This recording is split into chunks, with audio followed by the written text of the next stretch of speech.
ಮಳೆಯಿಲ್ಲದೆ KRS dam ಖಾಲಿಯಾಗಿದ್ದು ದಕ್ಷಿಣದಲ್ಲಿ ಜಲಸಂಕಷ್ಟ ಎದುರಾಗಿದೆ. ಆದರೆ ಮಹಾರಾಷ್ಟ್ರದ ಮಳೆಯಿಂದಾಗಿ ಆಲಮಟ್ಟಿ ಡ್ಯಾಂ ಭರ್ತಿಯಾಗಿದ್ದು ನದಿಗೆ ನೀರು ಬಿಡಲಾಗಿದೆ. ಇದರ ನಡುವೆ ಪಶ್ಚಿಮ ಘಟ್ಟದಲ್ಲಿನ ಮಳೆಗೆ ಬೆಳಗಾವಿಯ ಜಲಪಾತಗಳಿಗೆ ಮತ್ತೆ ಜೀವಕಳೆ ಬಂದಿದೆ.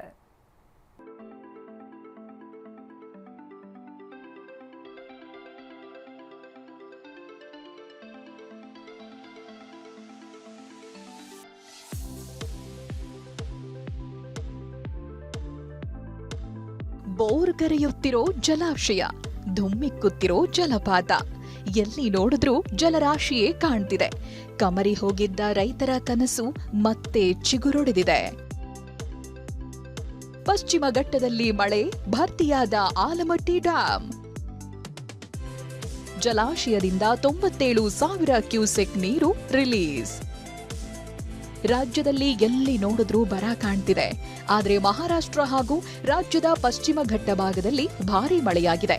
ಇದೇ ಮಳೆಯಿಂದಾಗಿ ಬೆಳಗಾವಿ, ವಿಜಯಪುರ ಜಿಲ್ಲೆಯಲ್ಲಿ ಕೃಷ್ಣಾ ನದಿ ಉಕ್ಕಿ ಹರಿಯುತ್ತಿದ್ದು, ಬರದ ನಡುವೆಯೂ ಆಲಮಟ್ಟಿ ಡ್ಯಾಂ ಭರ್ತಿಯಾಗಿದೆ.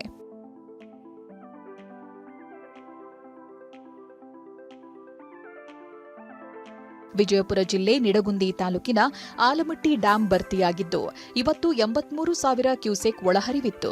ಹೀಗಾಗಿ ಡ್ಯಾಂನ 26 ಕ್ರಸ್ಟ್ ಗೇಟ್ಗಳನ್ನು ಓಪನ್ ಮಾಡಲಾಗಿದೆ. ಬರೋಬ್ಬರಿ 97,000 ಕ್ಯೂಸೆಕ್ ನೀರನ್ನ ನದಿಗೆ ಹರಿಬಿಡಲಾಗಿದೆ. ನದಿಗೆ ಯಾರೂ ಇಳಿಬಾರದು, ಜಾನುವಾರುಗಳನ್ನು ಬಿಡಬಾರದು ಅಂತ ನದಿ ಪಾತ್ರದ ಜನರಿಗೆ ಎಚ್ಚರಿಕೆ ನೀಡಲಾಗಿದೆ. ಇನ್ನು ಆಲಮಟ್ಟಿಯಿಂದ ನೀರು ರಿಲೀಸ್ ಆಗ್ತಾ ಇದ್ದಂತೆ ಇತ್ತ ರಾಯಚೂರಿನ ಗುರ್ಜಾಪುರ ಬ್ರಿಡ್ಜ್ ಕಮ್ ಬ್ಯಾರೇಜ್ನ ಎಲ್ಲಾ ಗೇಟ್ಗಳನ್ನು ತೆರವು ಮಾಡಲಾಗಿದೆ. ಇಲ್ಲಿ 196 ಗೇಟ್ಗಳಿದ್ದು, ಗೇಟ್ ಓಪನ್ ಮಾಡಲು ಹರಸಾಹಸ ಪಡಬೇಕಾಯಿತು. ಕೆಲ ಗೇಟ್ಗಳು ಸ್ಟ್ರಕ್ ಆಗಿದ್ರಿಂದ ಕ್ರೇನ್ ಕೂಡ ಶೇಕ್ ಆಗಿತ್ತು. ಇಲ್ಲಿ ಗೇಟ್ ಓಪನ್ ಮಾಡಿ ನದಿಗೆ ನೀರು ಬಿಟ್ಟಿರೋದ್ರಿಂದ ಕೆಳಭಾಗದ ರೈತರು ಸಂತಸಗೊಂಡಿದ್ದಾರೆ. ಉಕ್ಕಿದ ಘಟಪ್ರಭಾ, ಧುಮ್ಮಿಕ್ಕುತ್ತಿದೆ ಗೋಕಾಕ್ ಫಾಲ್ಸ್. ಮಹಾರಾಷ್ಟ್ರದ ಪಶ್ಚಿಮ ಘಟ್ಟ ಪ್ರದೇಶದಲ್ಲಿನ ಮಳೆಗೆ ಘಟಪ್ರಭಾ ನದಿ ಉಕ್ಕಿ ಹರಿಯುತ್ತಿದೆ. ಇದರಿಂದಾಗಿ ಬೆಳಗಾವಿ ಜಿಲ್ಲೆ ಗೋಕಾಕ್ ತಾಲೂಕಿನ ಗೋಕಾಕ್ ಫಾಲ್ಸ್ ಧುಮ್ಮಿಕ್ಕುತ್ತಿದೆ.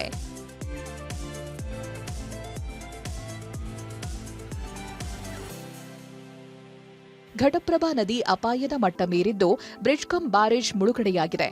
ಇದರಿಂದ ಗೋಕಾಕ್ ನಗರ ಶಿಂಗಳಾಪುರ ಗ್ರಾಮದ ಮಧ್ಯೆ ಸಂಪರ್ಕ ಬಂದ್ ಆಗಿದೆ.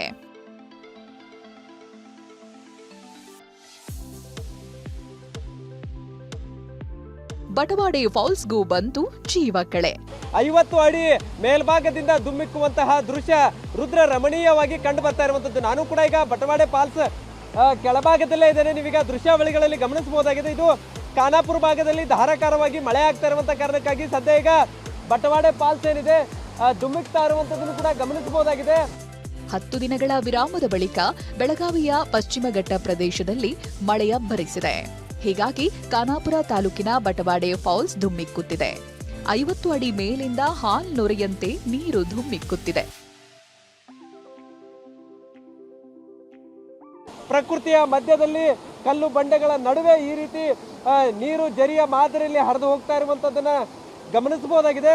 ಹಾಲಿನ ನೊರೆಯಂತೆ ಕೆಳಭಾಗದಲ್ಲಿ ಹರಿದು ಹೋಗ್ತಾ ಇರುವಂತದ್ದನ್ನು ಕೂಡ ನೀವೀಗ ನೋಡಬಹುದಾಗಿದೆ. ಇಡೀ ರಾಜ್ಯದಲ್ಲಿ ಬರ ಇದ್ರೆ ಕೃಷ್ಣಾ ಹಾಗೂ ಘಟಪ್ರಭಾ ನದಿ ಜಲಾನಯನ ಪ್ರದೇಶದಲ್ಲಿ ಮಾತ್ರ ಮಳೆ ಅಬ್ಬರಿಸುತ್ತಿದ್ದು, ಆಲಮಟ್ಟಿ ಡ್ಯಾಂ ಭರ್ತಿಯಾಗಿದೆ. ವಿಜಯಪುರದಿಂದ ಅಶೋಕ್ ಎಡಳ್ಳಿ ಜೊತೆ ಸಹದೇವ್ ಮಾನೆ, ಟಿವಿ9 ಬೆಳಗಾವಿ.